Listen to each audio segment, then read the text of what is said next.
Hello there and welcome back to a bit more guidance to hiking in Switzerland in various amusing places. Today we're looking at the town and the area of Grindelwald, which is extremely important in the book because the Upper Grindelwald Glacier is the glacier of the title of the book. That's it there, as you can see, and I should make something very clear to start with. For all those who came searching on this video looking for something about Gellert Grindelwald in the Harry Potter books, this is nothing to do with Harry Potter. I'm sorry. I don't want to get myself busted for copyright infringement. I'm not talking about Harry Potter. However, I don't want to disappoint. So for those looking for a wizarding experience, let me try and make myself with a bit of, a bit of transformation into a hiking wizard, just to add with the props in order to look like what you'd be well, probably not, but the hiking wizard look. Let's go with it. Anyway, what we're looking at really is the Grindelwald, as it's pronounced in German, and I'm sticking with it so as not to get busted. The Upper Grindelwald Glacier is in fact the one which is on the right in this shot. The Lower Grindelwald Glacier is on the left. You're probably thinking, it's not much of a glacier, is it? I mean, according to the book, they're trying to find a clarinet up there. Well, it wouldn't be that difficult to find a pencil. I mean, what sort of challenge is this? It's worth bearing in mind, of course, that this shot was taken in August, when the glaciers are at their lowest. Of course, the glaciers, in any case, are suffering a bit from global warming. They're a bit less gigantic than they used to be, but trust me, if you actually get up there, you'll find there's quite a lot to it. Plus, the book itself takes place in early summer, just after the end of the winter and spring seasons, when there's going to be quite a bit more ice up there in any case.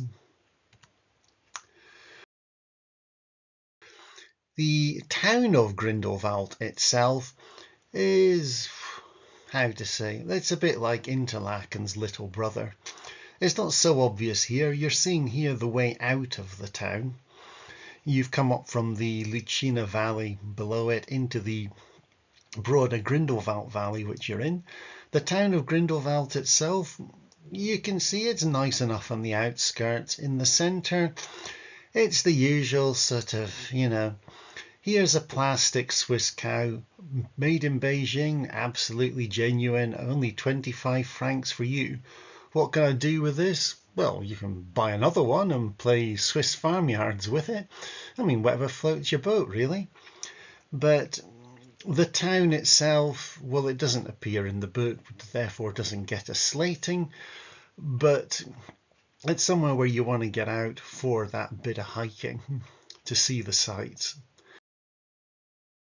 And trust me, the sights are great. This, even if I say so myself, is probably one of my best photos, I think.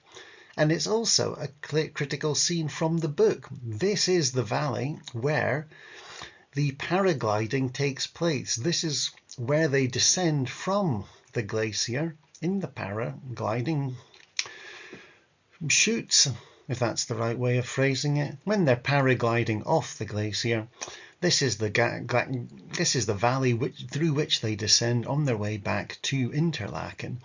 And I think it's actually quite magical, isn't it? Look at the scenery there. It's just great. And I'm stressing this for those, of course, looking for that magical experience.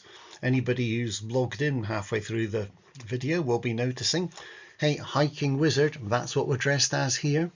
Even if we're talking about Grindelwald, not Grindelwald. Get that straight. Grindelwald, that's the German pronunciation. That's what we're sticking with. Okay, it's Swiss German, but it would be much the same in Germany. Not to worry. For those wondering what is the difference, trust me, there is quite a difference between the two. Swiss German to regular, no, not regular, High German, Hochdeutsch, that's what they speak in Germany. The Germans consider Swiss German to be a dialect of the original. The Swiss are pretty sure it's a separate language. Which is it? For those of us who are not German speakers, it's best not to get into that fight. But it is worth noting in any case that they are very different. Even if they are the same language, and I'm not saying they are because I don't want to get into trouble on that one either, it's a bit like Scots English relative to the English which is spoken in upper class London. Scottish English, well, you see, pal, this is what you speak like if you're talking Scottish, It's a bit different to understanding, but it's probably the same language. I mean, what do you mean you can't speak English? I mean, I'm speaking English, am I not? That's Scottish English for you. Swiss German, how to describe it? Well, in High German, Hochdeutsch, as spoken in Germany, I have a reservation here. You would say, Ich habe hier eine Reservierung, yeah? Swiss German, what you do is you concentrate on the consonants and you swallow quite a bit. So, Ich habe hier eine Reservierung, yeah? That will get you through. The problem is, don't say that if you can't understand Swiss German, because if they reply in Swiss German, you're screwed. But not to worry. The point is, in any case, Grindelwald is an absolutely great place to go to. Just get out of the town and go for the hiking. You see the hiking here? You can see the glaciers over there on the left again, which are actually above the town. This is not the town from which you can see in the shop. This is actually the farm land next to it. But you can see that really what you want for that magical experience is to get to the town and get straight out onto the hiking paths. You don't have to go dressed like this. You don't have to be a hiking wizard. Just go and enjoy yourself on the hiking paths, which is the best thing to do up there in the Alps. Thanks very much and have a great day.